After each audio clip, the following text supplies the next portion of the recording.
Setiap pagi, aroma roti hangat seringkali jadi tanda bahwa sesuatu yang sederhana bisa begitu menenangkan. Tapi, pernahkah kamu bertanya, kenapa roti bisa mengembang? Dari segumpal adonan padat, tiba-tiba berubah menjadi lembut, berongga, dan ringan.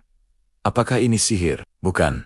Ini adalah sains yang bekerja diam-diam di balik setiap gelembung kecil di dalam roti. Roti dimulai dari bahan yang sangat sederhana.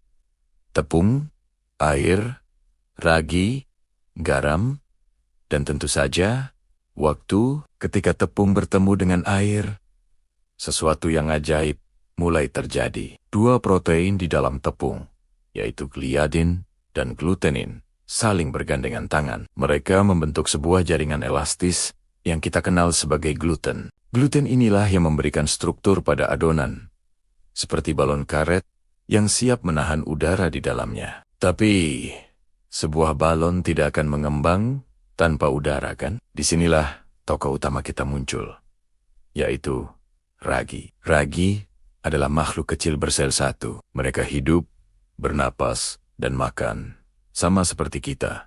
Hanya saja tak kasat mata. Ketika ragi diberi tepung dan air, mereka seolah-olah sedang berpesta di dalam adonan. Mereka memakan gula sederhana dari tepung dan mengubahnya menjadi dua hal penting. Gas karbon dioksida, atau CO, dan etanol, atau alkohol. Gas CO inilah yang terperangkap di dalam jaringan gluten tadi. Gas ini membentuk gelembung-gelembung kecil yang membuat adonan perlahan-lahan membesar. Dari luar, kita hanya melihat adonan mengembang. Tapi di dalamnya, jutaan ragi sedang bekerja tanpa henti, meniupkan kehidupan ke dalam roti kita.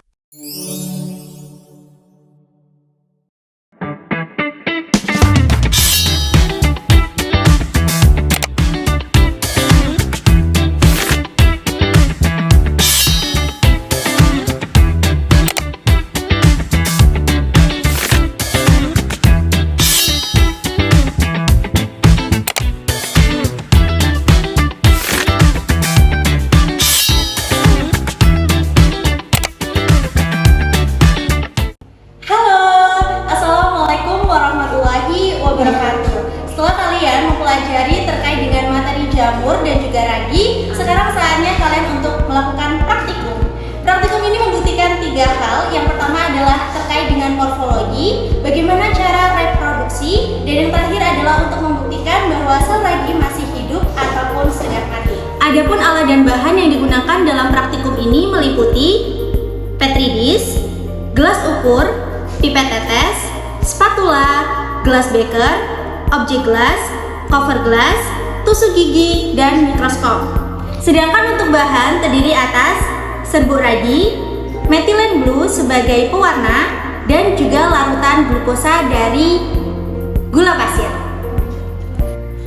Baik, langkah selanjutnya adalah kita masukkan ragi sebanyak 2 sendok spatula ke dalam cawan petri yang kosong.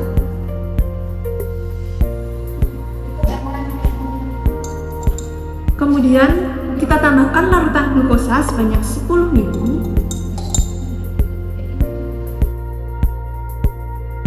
Baik, selanjutnya kita aduk suspensi raginya agar tercampur merata. Kemudian masukkan larutan suspensi sebanyak 2 tetes ke dalam objek gelas.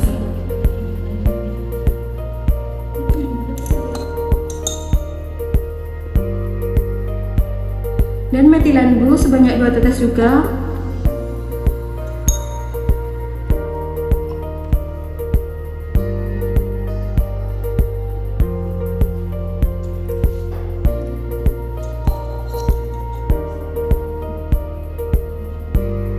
Lalu aduk dengan tusuk gigi hingga merata.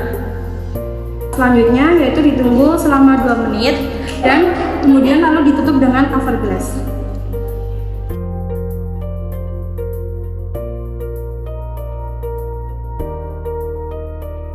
Untuk selanjutnya kita akan mengamati suspensi ini di bawah mikroskop dengan perbesaran 40 kali. Tujuan untuk mengamati morfologi yeast, perkembangbiakannya, tunas atau tidak, serta hidup atau matinya yeast.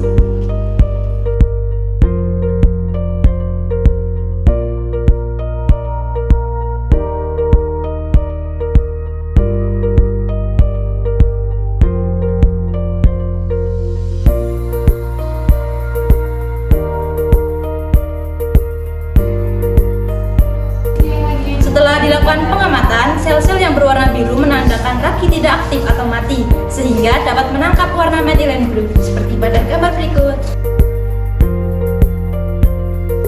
Sedangkan yang berwarna transparan menunjukkan sel-sel yeast yang masih aktif atau hidup, sehingga tidak dapat menangkap pewarna methylene blue seperti gambar berikut.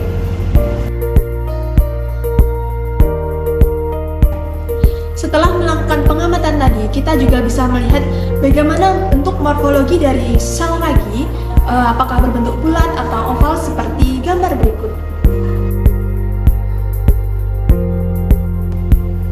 Untuk cara reproduksi sel yeast secara aseksual dapat dilihat dengan munculnya tunas sebagai calon individu baru dari sel yeast atau sel ragi itu sendiri seperti gambar berikut. Sekian video praktikum dari kami, si Mamat Makan Terasi. Semoga bermanfaat dan terima kasih. Dah.